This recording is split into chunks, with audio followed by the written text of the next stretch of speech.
Hey, what's up, guys? Today's episode, we'll be talking about how to build word of mouth for your business, your organization. Let's go. Welcome to the Bite Size Marketing Hack Podcast, where you get the confidence to hack your marketing 5 minutes at a time.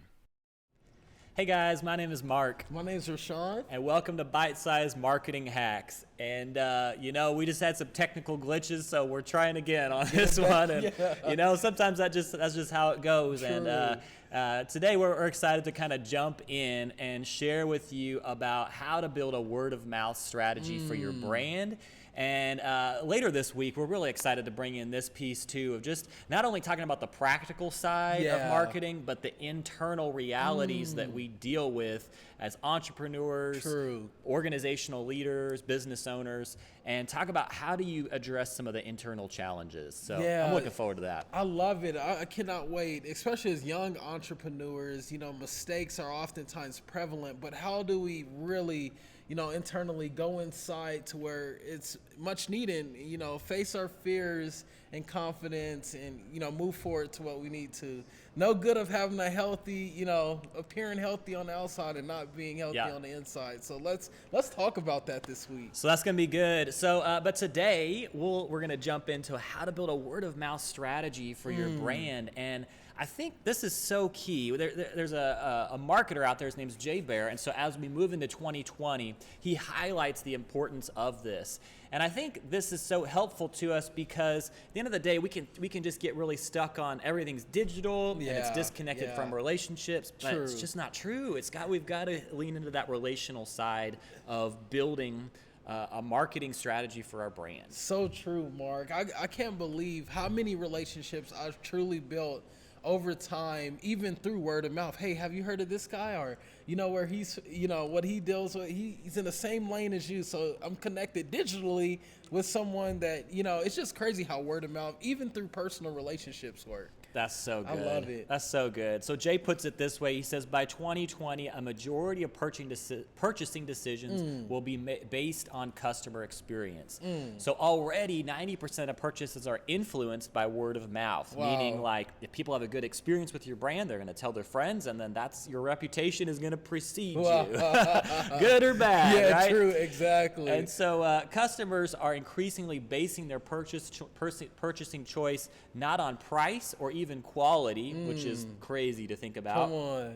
They're basing it on their experience with the brand. So here's an example of that. So 38% of customers of the Cheesecake Factory, a restaurant, most people have been to it, it's kind of like Applebee's or Chili's. Yeah. They have talked about the restaurant chain's giant menu in the past 60 days. This is a recent quote.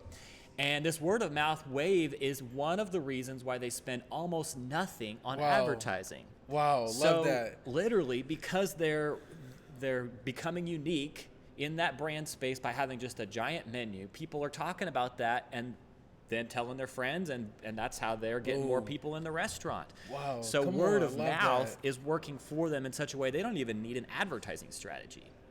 Isn't that crazy? See, that's phenomenal. I love that. Sometimes the best advertisement or the best thing on the menu is just you being genuine, connecting with your people and giving them an experience worth coming back to, but not only that, worth sharing. So good. I love that. So, here's another example. Doubletree Hotels, for more than 30 years, they've given out cookies at check-in. Come on. So every time somebody checks into their hotel, every customer, every time. And so 34% of the hotel's customers have talked about the cookie in the last 60 days. Come on. So that means, that's so cool. Again, because they're going above and beyond, being generous, adding value beyond even what people are expecting, they're now getting new clients, new word of mouth strategy out of that. So that's incredible. That is incredible. I love how you share this story because a while ago I was back in Florida with my wife and my kids on a quick vacation, and we actually, after a long day at the pool, we were hot, tired, hungry, and then we finally get back to the hotel and boom, there's cookies just sitting there looking us straight in the eyes. But we end up eating these cookies. We very much thoroughly enjoyed them, and that was something we talked about even on our way, like our trip back. Like, Dang, man, that was a cool hotel, so that was a really cool experience. So they were consistent in this. Yeah. They offered you this experience, and if they do this over time, they're going to get through Rashawn. They're going to get some word of mouth new business. So. But it's also the same reason I blame them for getting this belly bigger. Yeah, that's right. That's right. Yeah. Well, so how can you use this for your brand, for your business? Let's look at some talk triggers. So this particular focus from Jay highlights 5 talk triggers, and these include this: talkable empathy, and so treating your customers with more warmth and humanity than they expect causes them want to tell others about their experience. Talkable usefulness, number 2. This is where you deliver more utility, more usefulness than your customers expect. So number 3, talkable generosity. Deliver more than your customers expect. Just be generous.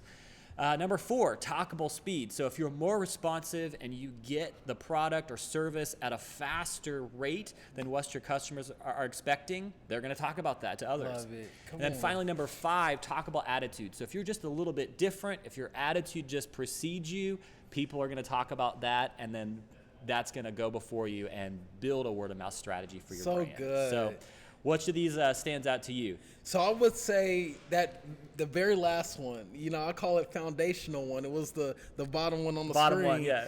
Attitude. Yes. Thinking of, when I go to Chick-fil-A, they have an attitude of gratitude half the time. It's do. hard to come across somebody upset, angry at Chick-fil-A. Yeah. But here's the thing. It's made all the difference. And me being a connector, I think about, when I connect with someone, I'm constantly having an attitude where, one, it's about them. And I think when we talk about, people and, potential clients and things, we need to, say genuine things like, hey, how are you doing today? The shirt you're wearing today is amazing. Tell me a little bit more about that. People love hearing, That's seeing that approach, being different, being noticed.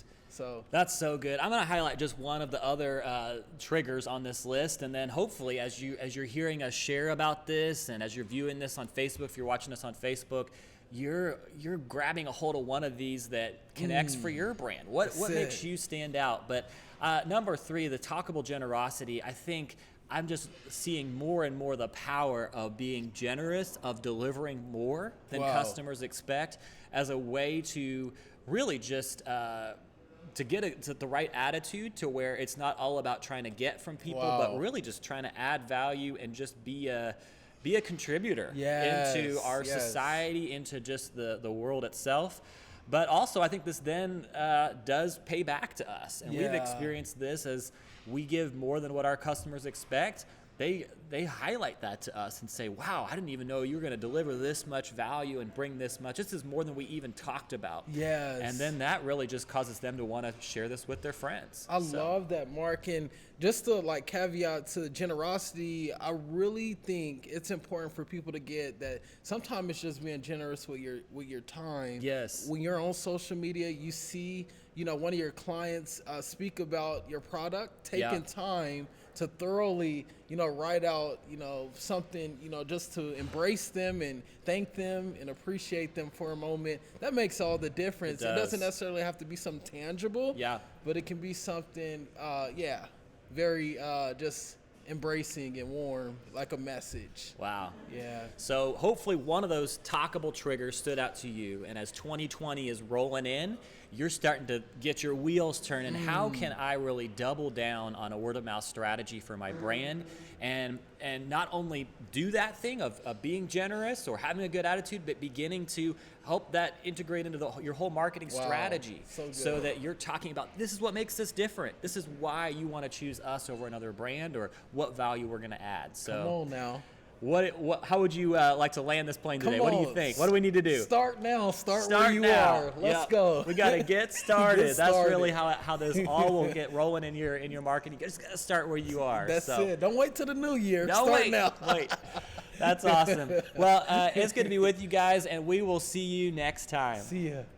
Thanks for joining us. Be sure to rate, review, and subscribe, and visit us at bitesizemarketinghacks.com for more resources and episodes that will help you hack your marketing 5 minutes at a time.